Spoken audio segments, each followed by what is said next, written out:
साथियों, जैसी कि आप सबको जानकारी है कि कल रात हमारी भारतीय सेनाओं ने अपने अद्भुत शौर्य और पराक्रम का परिचय देते हुए एक नया इतिहास रच दिया है। साथियों, भारत की सेना ने सटीकता, सतर्कता और संवेदनशीलता के साथ कार्रवाई की।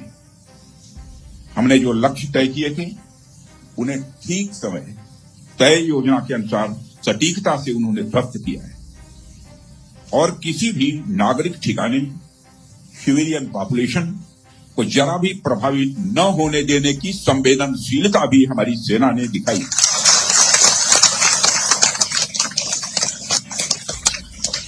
यानी एक तरीके से देखा जाए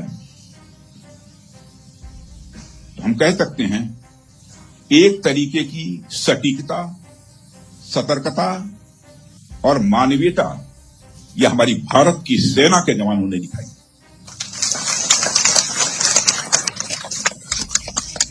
जिसके लिए मैं हमारे सेना के जवानों और अधिकारियों को पूरे देश की ओर से मैं साधुवाद देता हूं और सेना को संपूर्ण संबल प्रदान करने के लिए अपने प्रधानमंत्री माननीय नरेंद्र मोदी जी को भी मैं साधुवाद देता हूं।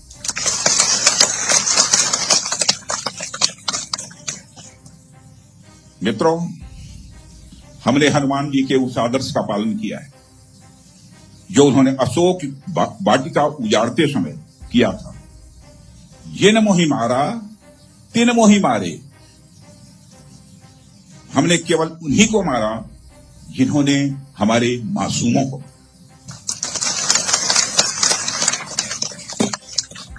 साथियों, प्रधानमंत्री श्री नरेंद्र मोदी के नेतृत्व में हमारी सेनाओं ने ऑपरेशन सिंदूर लॉन्च करके पहले की तरह ही इस बार भी आतंकियों को ट्रेनिंग देने वाले कैंप्स को तबाह करके करारा जवाब दिया है। भारत ने अपनी सरजमी पर हुए हमले का जवाब देने के लिए अपने राइट टू रेस्पॉन्ड का इस्तेमाल किया है और हमारी यह कार्रवाई बेहद सोच समझकर सधे हुए तरीके से की गई है। आतंकियों के हौसले पस्त करने के उद्देश्य से यह कार्रवाई महज उनके कैंप्स और इंफ्रास्ट्रक्चर तक ही सीमित रखी गई है। मैं पुनः हमारे आर्म्ड फोर्सेस के शौर्य को मैं नमन करता हूं। साथियों, आज बॉर्डर रोड ऑर्गेनाइजेशन के 66वें फाउंडेशन डे पर आपके बीच उपस्थित होना मेरे लिए गौरव का विषय है और यह खुशी की बात है कि आज इस इंपॉर्टेंट डे पर बीआरओ द्वारा निर्मित 50 इंफ्रास्ट्रक्चर प्रोजेक्ट्स का उद्घाटन करने का अवसर भी हमें प्राप्त हो रहा है। मैं आप सभी का आभार व्यक्त करता हूं कि आपने मुझे यहां आमंत्रित किया है। साथियों, किसी भी संस्थान के लिए उसका फाउंडेशन डे यह बहुत ही महत्वपूर्ण हुआ करता है। वैसे भी 65 वर्षों की आपकी जो यात्रा रही है वो बेहद गौरवशाली रही है। इसलिए आज का दिन उस गौरवमयी यात्रा को याद करने का दिन है। इसके साथ साथ यह दिन ठहर कर सोचने का भी दिन होता है कि अपनी अब तक की यात्रा में हमने क्या क्या हासिल किया है और यह हमारी अब तक की कार्य प्रणाली का विश्लेषण करने का भी यह दिन है। साथ ही यह एनालिसिस करने का भी दिन है कि भविष्य में हमारी राह क्या होनी चाहिए। साथियों, मैं देख पा रहा हूं कि वीडियो कॉन्फ्रेंसिंग के माध्यम से देश के अलग अलग क्षेत्रों से हमारे कई साथी जुड़े हुए हैं। अक्सर हम उद्घाटन के अवसर पर बड़ी बड़ी संस्थाओं का और बड़ी बड़ी एजेंसीज का नाम तो लेते हैं, परंतु ऐसे कई कर्मयोगी हैं जो पर्दे के पीछे रहकर काम करते हैं। किसी प्रोजेक्ट को पूरा करने में उनका योगदान भी बेहद महत्वपूर्ण होता है। इसलिए मुझे लगता है कि आज का दिन उनके योगदान को एक्नॉलेज करने और एप्रिशिएट करने का भी दिन है। साथियों, आज जम्मू कश्मीर, लद्दाख, सिक्किम, मिजोरम, अरुणाचल प्रदेश, पश्चिम बंगाल और राजस्थान में कई प्रोजेक्ट्स का उद्घाटन हुआ है। कहने को तो यह हम सारे फिजिकल इंफ्रास्ट्रक्चर हैं, लेकिन मैं इन्हें सिर्फ फिजिकल इंफ्रास्ट्रक्चर ही नहीं समझता। हमें जो सड़कें दिखती हैं, जो पुल दिखते हैं, वह सिर्फ दो स्थानों को जोड़ने वाले नहीं होते, बल्कि वह लोगों के दिलों को जोड़ने वाले होते हैं। इन प्रोजेक्ट से राष्ट्रीय सुरक्षा को तो मजबूती मिलती ही है, साथ ही साथ यह प्रोजेक्ट इन सभी रीजन्स को इकोनॉमिक प्रॉस्पेरिटी को भी बढ़ावा देते हैं। यह तमाम प्रोजेक्ट इन क्षेत्रों में ट्रांसपोर्टेशन, टूरिज्म और इकोनॉमिक एक्टिविटी को बढ़ावा देंगे, जिससे निश्चित रूप से यहाँ के निवासियों की आय में वृद्धि होगी, उनकी क्वालिटी ऑफ लाइफ में भी इम्प्रूवमेंट होगा और इन क्षेत्रों में समृद्धि आएगी एंड प्रॉस्पेरिटी आएगी। साथियों, मुझे बताया गया कि आज जिन इंफ्रा प्रोजेक्ट्स की शुरुआत की गई है, इनकी टोटल कॉस्ट लगभग 1900 करोड़ रुपए के आसपास की है। मुझे लगता है कि यह केवल उनकी नॉमिनल वैल्यू पर है। इसकी असली वैल्यू है वह तो हम आंक भी नहीं सकते। इन सड़कों के माध्यम से जब कोई बच्ची स्कूल जाएगी और अपना भविष्य बनाएगी, तो उसके इम्पैक्ट का आकलन भी हम नहीं कर सकते। इन ब्रिजेस के माध्यम से जब यहां एम्बुलेंसेज दौड़ेंगी और समय पर लोगों को इलाज होगा, उसकी वैल्यू को भी नहीं आंका जा सकता है।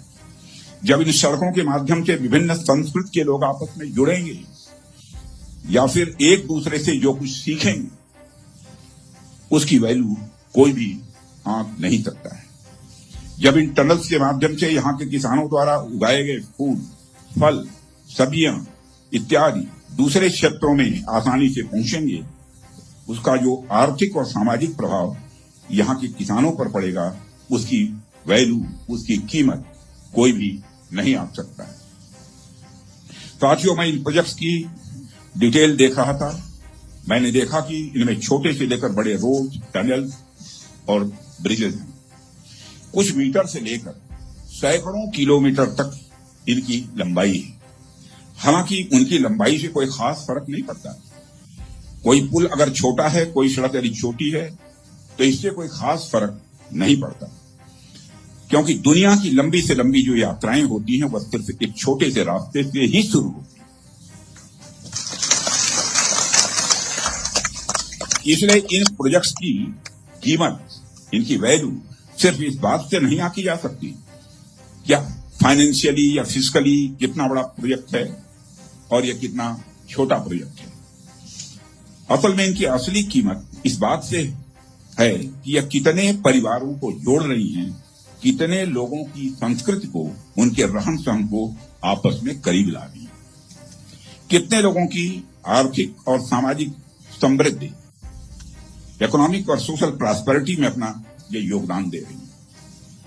यह प्रोजेक्ट लोहे, कंक्रीट या कोलतार से बनी हुई एक संरचना भर नहीं है, बल्कि यह एक कमिटमेंट है, यह एक प्रतिबद्धता है सीमावर्ती क्षेत्र के विकास का। यह एक रिजॉल्व है, यह एक संकल्प है बॉर्डर एरियाज में क्वालिटी इंफ्रास्ट्रक्चर बिल्ड करने का। यह एक दृढ़ निश्चयता का डिटर्मिनेशन है लोगों के दिलों को जोड़ने का। इसलिए मैंने कहा कि ये प्रोजेक्ट्स इनवैल्यूएबल हैं, इनकी कीमत का आकलन नहीं किया जा सकता। साथियों, प्राचीन काल से ही मार्ग मानव सभ्यता के विकास में बड़ी महत्वपूर्ण भूमिका निभाते आए हैं। मार्गों की महत्ता हमारे इतिहास में हमेशा से रही है। जब आप मानवता का इतिहास पलट कर देखेंगे तो आप ये पाएंगे कि ट्रांसपोर्टेशन रूट्स ने कितना इंपॉर्टेंट रोल प्ले किया। इतिहास बताते हैं कि सिविलाइजेशन थ्राइव हुई तो उसके पीछे रूट्स और राजमार्गों का बहुत बड़ा योगदान रहा है। कला, साहित्य, संस्कृति और विज्ञान का प्रचार प्रसार एक क्षेत्र से दूसरे क्षेत्र तक इन्हीं के माध्यम से फैलता है। यदि मैं भारत के संदर्भ में बात करूं तो मुझे यहाँ के दो इंपॉर्टेंट रूट्स के नाम स्वाभाविक रूप से याद आ रहे हैं। आप शायद उत्तरापथ और दक्षिणापथ के बारे में जानते होंगे या सुना होगा। उत्तरापथ और दक्षिणापथ हमारे इंडियन सब कॉन्टिनेंट के डिफरेंट रीजन्स को एक दूसरे से जोड़ने वाले धागे की तरह। आप सोचिए, हजारों साल पहले जब संचार के इतने तेज साधन नहीं थे, तब आइडियाज और कल्चर, विचार और संस्कृति एक जगह से दूसरी जगह कैसे पहुंचते थे।